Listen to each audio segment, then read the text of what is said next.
Wow, I feel so relieved. Sarap. Doc Rob always says, Tihaya.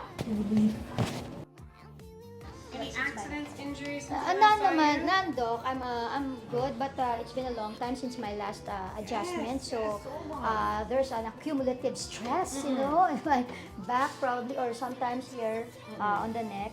So I don't know. So probably it's really about time to adjust. All right. Well, yeah, your pelvis is misaligned here. Okay. One more. Relax your stomach. Okay. There we are. Good. Oh. And counting the days and counting the days is November.